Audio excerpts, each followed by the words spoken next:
Bonjour et bienvenue sur ma chaîne Monnaie d'échange. Je vous propose aujourd'hui un nouveau texte d'Edgar Allan Poe, cet auteur américain, intitulé Le portrait ovale. Si vous ne le connaissez pas, je vous embarque avec moi dans cette lecture. N'oubliez pas avant de vous abonner. Le portrait ovale.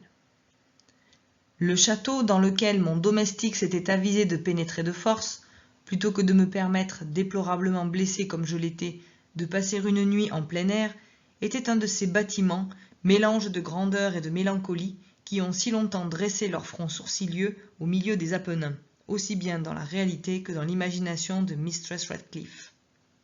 Selon toute apparence, il avait été temporairement et tout récemment abandonné. Je pris un profond intérêt, ce fut peut-être mon délire qui commençait qui en fut cause, je pris un profond intérêt à ces peintures qui étaient suspendues non seulement sur les faces principales des murs, mais aussi dans une foule de recoins que la bizarre architecture du château rendait inévitable. Si bien que j'ordonnai à Pedro de fermer les lourds volets de la chambre, puisqu'il faisait déjà nuit, d'allumer un grand candélabre à plusieurs branches placé près de son chevet, et d'ouvrir tout grand les rideaux de velours noir garnis de crépines qui entouraient le lit.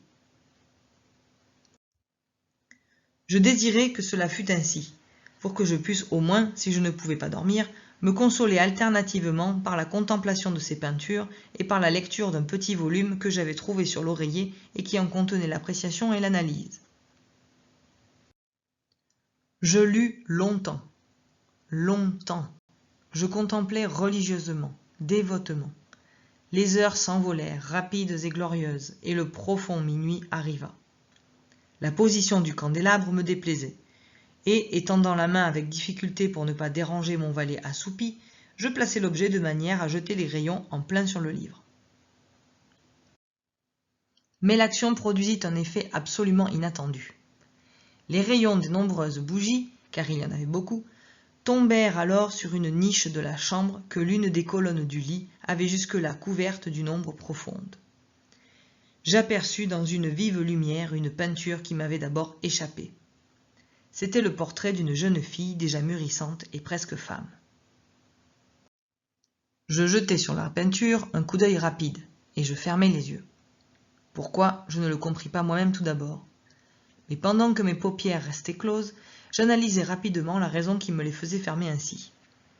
C'était un mouvement involontaire pour gagner du temps et pour penser, pour s'assurer que ma vue ne m'avait pas trompé, pour calmer et préparer mon esprit à une contemplation plus froide et plus sûre.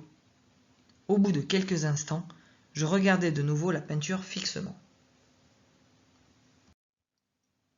Je ne pouvais pas douter, quand même je l'aurais voulu, que je n'y visse alors très nettement, car le premier éclair du flambeau sur cette toile avait dissipé la stupeur rêveuse dont mes sens étaient possédés, et m'avait appelé tout d'un coup à la vie réelle. Le portrait, je l'ai déjà dit, était celui d'une jeune fille. C'était une simple tête avec des épaules, le tout dans ce style qu'on appelle, en langage technique, style de vignette. Beaucoup de la manière de Sully dans ses têtes de prédilection. Les bras, le sein et même les bouts des cheveux rayonnants se fondaient insaisissablement dans l'ombre vague, mais profonde, qui servait de fond à l'ensemble.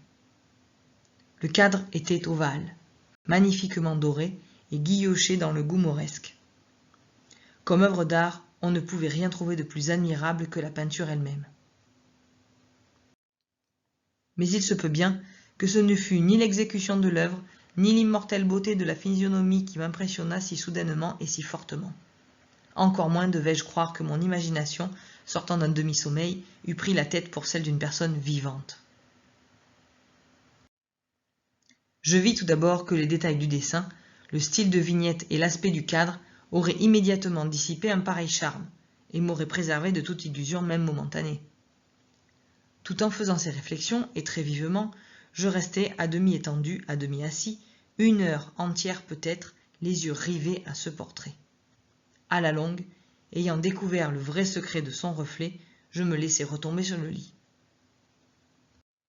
J'avais deviné que le charme de la peinture était une expression vitale absolument adéquate à la vie même, qui d'abord m'avait fait tressaillir et finalement m'avait confondu, subjugué, épouvanté.